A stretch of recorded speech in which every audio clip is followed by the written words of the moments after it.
டே நில்றா நில்றா, நீ எந்த கிளாஸ்டா படிக்கிற? நான் 6th ஸ்டாண்டர்ட் படிக்கிறேன்க்கா. இதுக்கு முன்னாடி நீ எந்த ஸ்கூல்லடா படிச்ச? நான் தனியார் பள்ளியில படிச்சேன்க்கா. எதுக்குடா தனியார் பள்ளியில இருந்து அரசு பள்ளிக்கு வந்த? தெரியலக்கா. சரி வா உட்கார, அக்கா உனக்கு புரிய வைக்கிறேன்.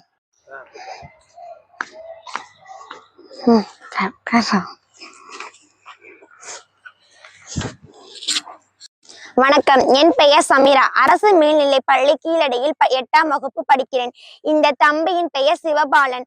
தம்பிக்கு அரசு பள்ளியில் 7.5% இட ஒதுக்கீடு என்னன்னு அவனுக்கு தெரியல. அவனோட பெற்றோர் ஏன் தனியார் பள்ளியில் இருந்து அரசு பள்ளிக்கு மாத்துனாங்கன்னு அவனுக்கு புரியல. அவனுக்கு சொல்றப்பவே உங்களுக்கு சொல்ற, தெரிஞ்சுக்கோங்க. தம்பி, உன்னோட டவுட் எல்லாம் இப்ப கேளுடா. 7.5% இடஒதுக்கீடுன்னா என்னக்கா?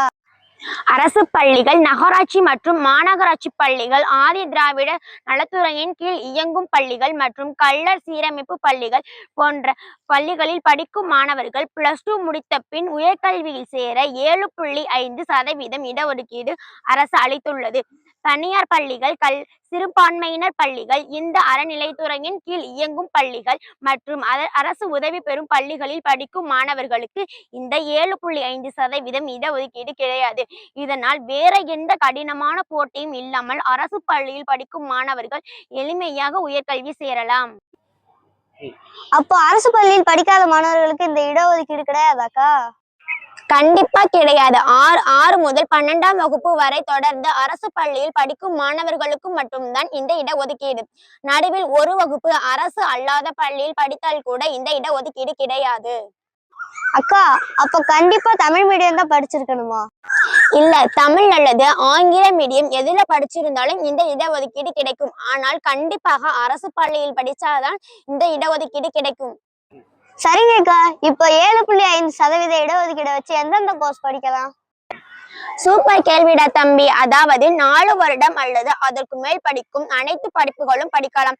உதாரணத்திற்காக மருத்துவம், பொறியியல், சட்டம், கால்நடை மருத்துவம், அக்ரிகல்ச்சர், நர்சிங் போன்ற சூப்பர் வேலை வாய்ப்பு தரும் படிப்புகள் எல்லாமே படிக்கலாம். நமக்கெல்லாம் வெளியிருந்து யாருமே போட்டி இல்லை. நாம் நல்லா மட்டும் படிச்சா போதும். தரமான கல்வி தரமான காலேஜ்ல ஈஸியா கிடைக்கும். இப்ப சொல்லு, உங்க பெற்றோர் அரசு பள்ளியில சேர்த்தது சரிதானே? ஆமாங்க அக்கா.